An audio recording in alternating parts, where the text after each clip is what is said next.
Bismillahirrahmanirrahim. Assalamualaikum warahmatullahi wabarakatuh.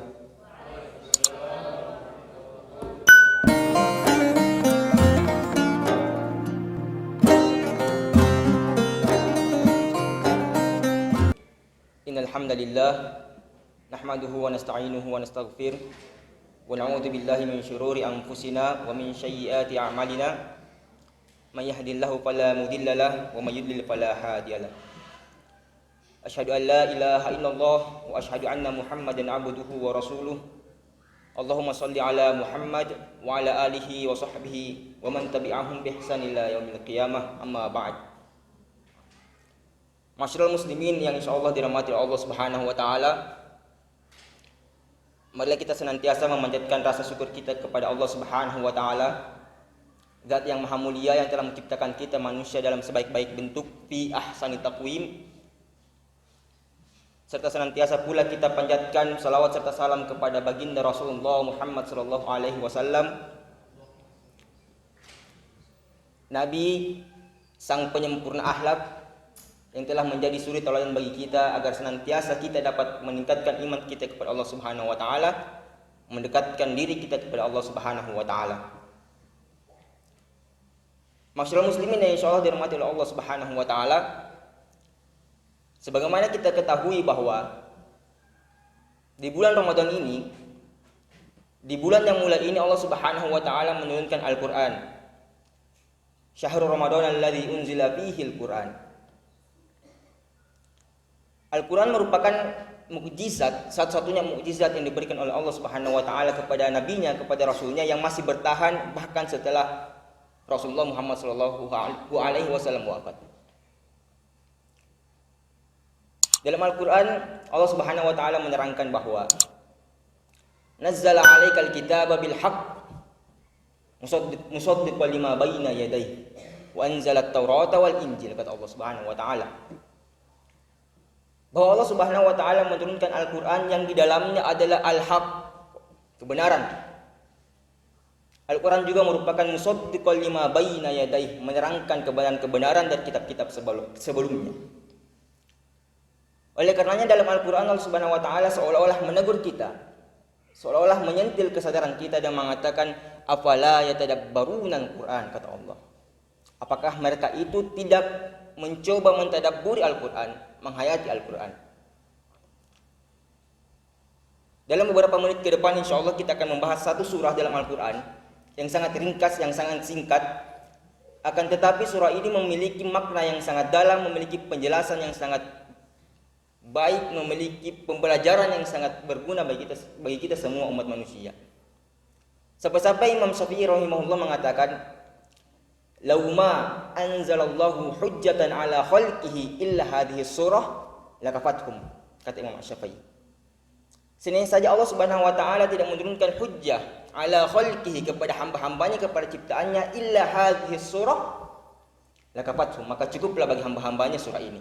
Surah apa yang dimaksud masyarakat muslimin? Ialah surah Al-Asr.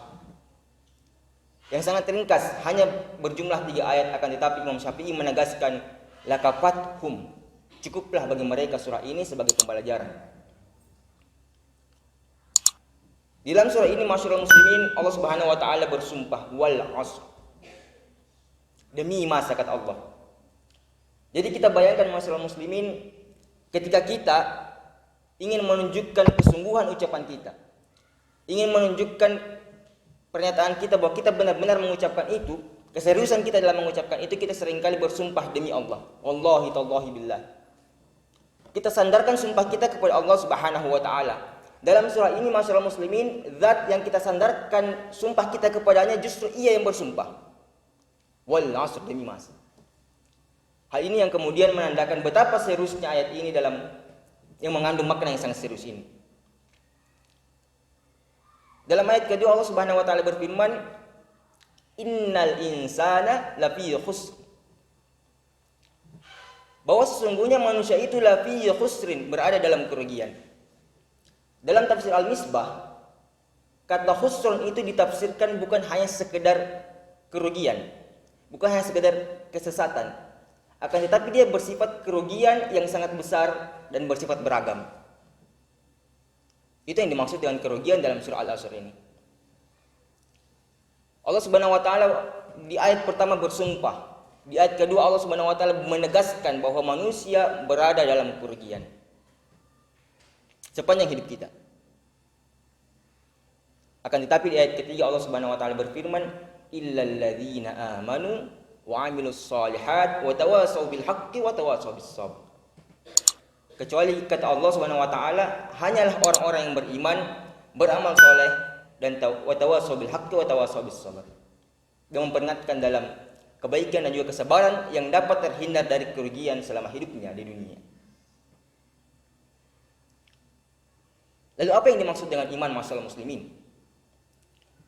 Suatu ketika Rasulullah Muhammad SAW duduk bersama para sahabatnya, datanglah seorang laki-laki dengan wajah yang sangat tampan, berpakaian putih bersih dengan rambut hitam mengkilat, duduk di hadapan Rasulullah SAW sampai lutut kedua lutut orang ini kemudian bersentuhan dengan lutut Rasulullah Muhammad SAW.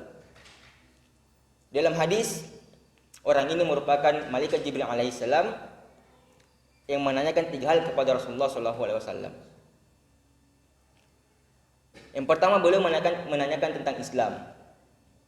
Lalu yang kedua, malaikat Jibril alaihissalam menanyakan tentang iman. Akhbirni 'anil iman, kata malaikat Jibril kepada Rasulullah.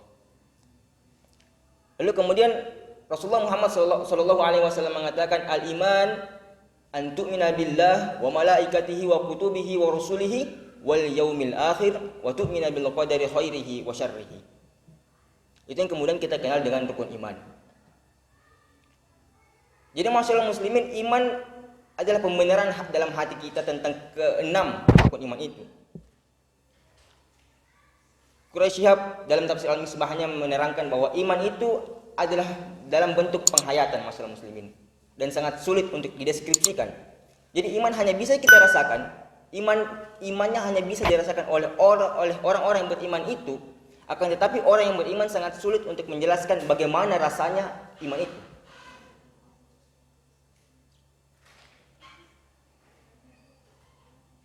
Dalam ayat lain Allah Subhanahu wa taala menerangkan masyaallah muslimin bagaimana pengaruh iman dalam kehidupan manusia sampai di akhirat kelak.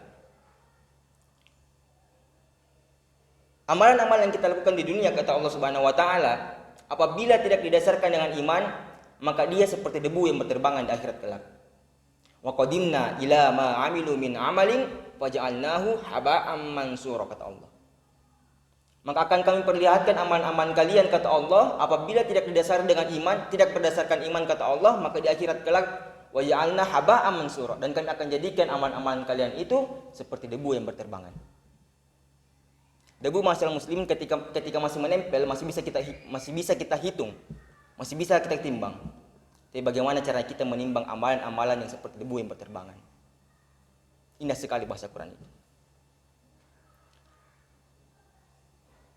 Lalu bagaimana cara kita meningkatkan iman kita masyaallah muslimin? Al-iman huwa yazidu bit ta'ah wa yanqus bil ma'siyah. Iman itu masyaallah muslimin dia bertambah. Semakin kental iman itu dalam diri seorang muslim apabila kita senantiasa melakukan ketaatan, dan berkurang keimanan kita apabila kita melakukan maksiat. Lalu yang kedua adalah wa amilus shalihah, orang-orang yang beramal saleh. Ada 2 hal yang penting yang mesti kita tekankan dalam amal saleh itu masyaallah muslimin. Yang pertama adalah sesuai dengan tuntunan dari Rasulullah Muhammad SAW dan Al-Quran. Mengapa demikian? Karena Rasulullah Muhammad SAW bersabda, man ahdatsa fi amrina hadza ma laysa minhu fa huwa rad. Barang siapa yang mengajarkan tentang ajaran kami seolah-olah dari ajaran kami, akan tetapi itu tidak berasal dari ajaran kami, fa huwa rad, maka tertolaklah amalan itu. Dalam hadis dengan lafaz yang berbeda dikatakan, man amila amalan laisa alaihi amruna fa huwa rad. Jadi yang pertama adalah ada tuntunan dari baginda Rasulullah Muhammad SAW yang sesuai dengan Al-Quran. Yang ketiga adalah niat. Dalam hadis disebutkan innamal a'malu binniyat wa innamal likulli imri'in ma nawa, faman kanat hijratuhu ila Allah wa rasulihi fa hijratuhu ila Allah wa rasulihi. Wa man kanat hijratuhu lidunya yusibuha aw imra'atin yankihuha fa hijratuhu ila ma hajara ilaihi. Jadi niat itu menjadi syarat utama amalan-amalan kita akan diterima oleh Allah Subhanahu wa taala atau tidak, masyaallah muslimin. Apabila kita berhijrah hanya demi kepentingan dunia, maka hanya itu pula yang kita dapatkan. Makanya dalam kitab Ta'limut Ta'lim disebutkan yang mengutip hadis dari Rasulullah Muhammad SAW bahwa begitu banyak amalan-amalan dunia masyaallah muslimin yang justru dinilai sebagai amalan akhirat bihusnin niyah, dengan niat yang baik. Dan begitu banyak pula amalan-amalan akhirat yang justru dihitung sebagai amalan dunia bisu'il niyah, dengan buruknya niat. Masalah muslimin memindahkan duri di jalan dengan niat mendapat ridha Allah Subhanahu wa taala demi keselamatan saudara-saudara muslim kita yang lain, insyaallah akan bernilai ibadah di sisi Allah Subhanahu wa taala.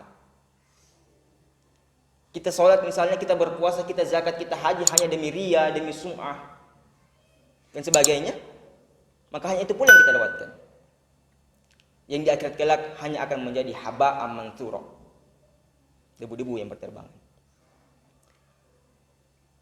Pengecualian yang ketiga ialah watawasau bil haqqi watawasau bis sabr, yakni saling mengingatkan baik dalam kebenaran maupun kesabaran. Allah Subhanahu wa taala berfirman, kuntum khaira ummatin ukhrijat lin-nas ta'muruna bil ma'ruf wa tanhauna 'anil munkar wa tu'minuna billah. Umat muslim itu, umat Nabi Muhammad itu, kata Allah, adalah umat yang terbaik yang diturunkan ke hadapan manusia. Mengapa demikian?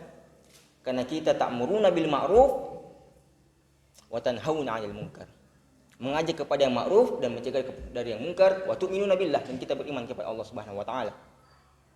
Itulah inti dari menjadi umat Nabi Muhammad sallallahu alaihi wasallam.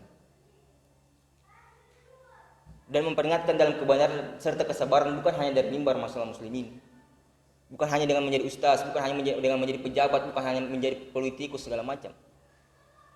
Dalam hadis disebutkan, man ra'a minkum munkaran falyughayyirhu bi yadihi wa illam yastati fa bil lisani wa illam yastati fa bi qalbihi wa dzalika dha'ful iman.